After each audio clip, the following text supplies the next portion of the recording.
I went to that shop. May sale pala. Oo nga, may sale. Hindi ko pa nakita. Noon yun naman, di ba? Probably you bought a lot of stuff. Alam mo, ako, chika credit always. Bagay naman kasi sa'yo eh. Then, try mo. Next time na. Hey. It's good to see you, Samantha. You're back.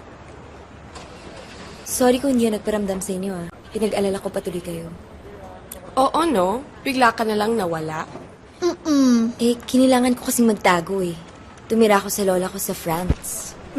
Yun naman pala eh. Sa France naman pala eh. Mas magandang buhay. Hindi. Kinilangan ko kasing lumayo sa... From top. Kasi kinidnap ka niya. OMG! Totoo ba yun? Kidnapper si Top? Hindi ako kinidnap ni Top.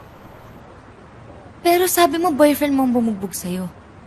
Well, since si Top yung nakulong, so I assumed na si Top yung boyfriend mo. Hindi ko boyfriend si Top.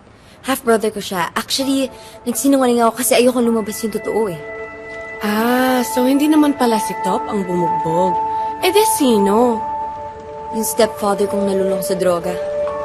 Hindi ko boyfriend si Top. Half-brother ko siya. Actually, tinulungan niya ako. Tinago niya ako sa stepfather ko. So, si Top, hindi niya ako kinidnap. Sa totoo lang, he saved me. Pero bakit si Top yung napagbintangan? Eh, kasi siya nagdala sa akin sa beach house para itago ko sa stepfather ko. Oh my God. Nagkamali ako. Nasaktan ko si Top. Alam ko kung nasan si Top. Pwede kitang dalhin sa kanya.